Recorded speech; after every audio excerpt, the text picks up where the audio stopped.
Hello neighbors, this is Akipataku29 and welcome to the very first episode on this channel.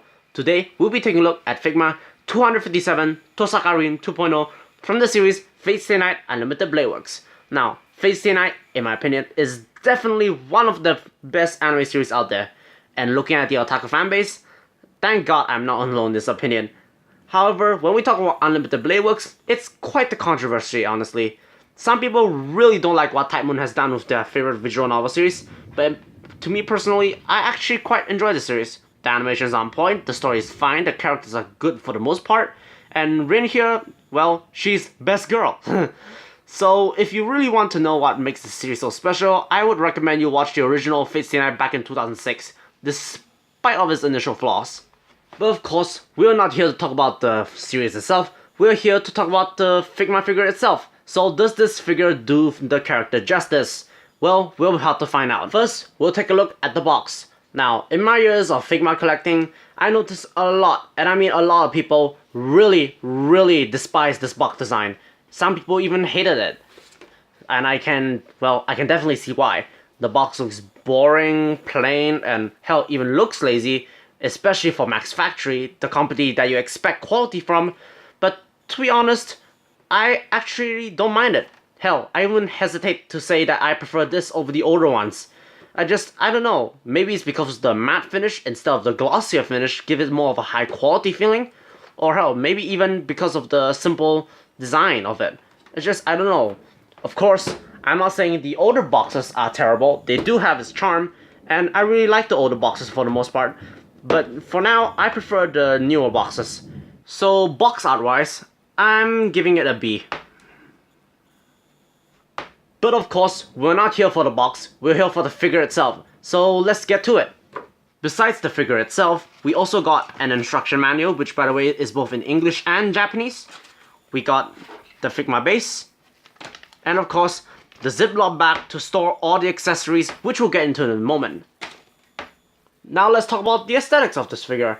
Now, if you've been collecting Fate Stay Night Figma figures for a while, you will notice this particular figure, well, it's not bad by any means, but it just doesn't stand out against the rest, don't you think? But this doesn't bother me that much, because if you look closely to the figure, you will notice so many work has been put into the tiniest detail, down from the blushes to the pantsu. Another good thing I can say about this figure is that the paint job is actually pretty much perfect.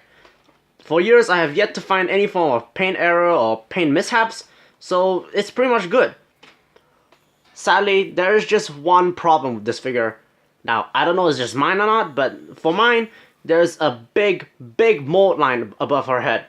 For me, it is quite an eyesore seeing how I've been collecting figures and spotting a lot of tiny details. So this quite bothers me, but if it doesn't really bother you, then it should be fine. So aesthetic wise, maybe I'm giving it a B+. Now that we got the aesthetics out of the way, let's talk about the quality. Now, if you ever handle or even own a Figma figure before, you've basically seen all the quality controls. It's basically perfect.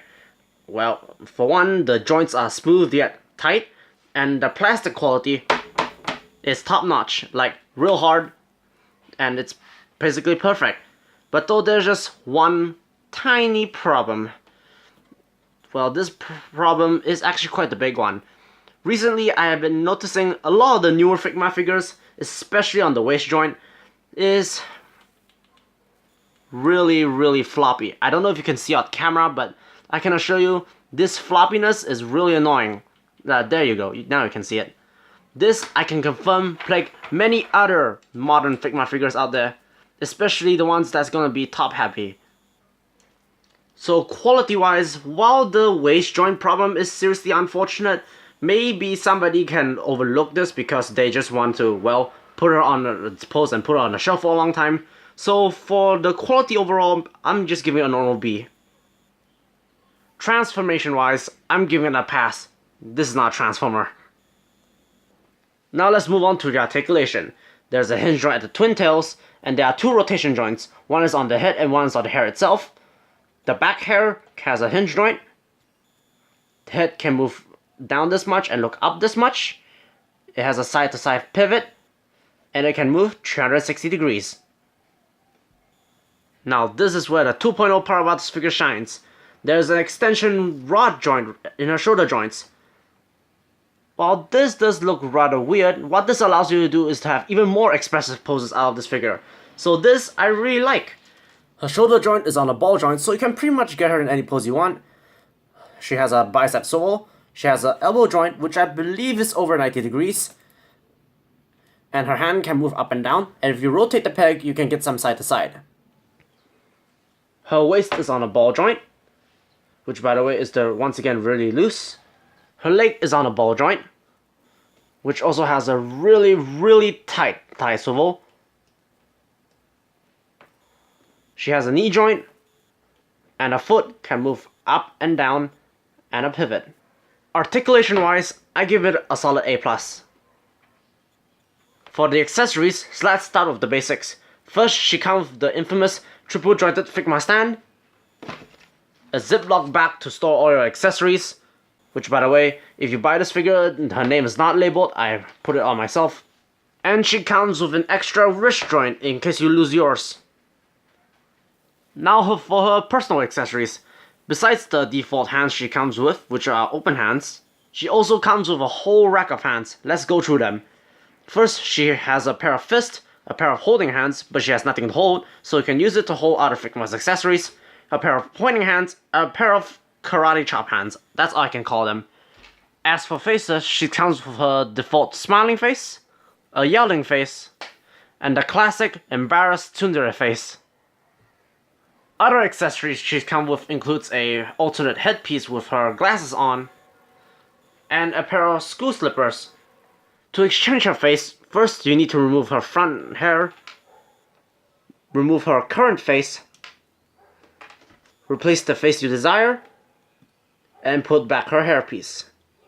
And while we're here, to exchange her with the alternate hair, just remove her current hair and replace it with the alternate one. The last few accessories she's come with is an alternate arm piece with the shittle on it, as well as the Gundam spell effect part.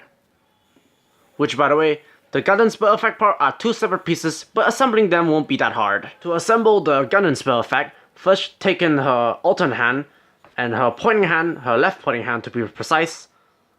Peg it right in there. Remove her pre-existing arm. Peg in the new one. Take in the Gundam spell, and peg it into her index finger. All you need to do now is to get her into a badass looking pose. Before we conclude this review, here are some size comparison. Here is she right next to Figma Sakura, school uniform version, MP12 sideswipe, Figma Kashima, for some reason she's the most popular Figma of all time, and here she is right next to the revolutionary Figma Hatsune Miku 2.0. In conclusion, should you get this thing?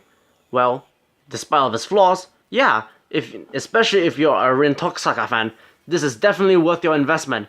But you do have to consider the minor yet disturbing flaws, like the big mold lines and the loose chest. So overall, I can just give this thing a normal A-. Thanks for watching. If you guys like what you see, please hit the like button and subscribe so you can see more videos from me. But until then, see you guys in the next video, and remember, tell your world.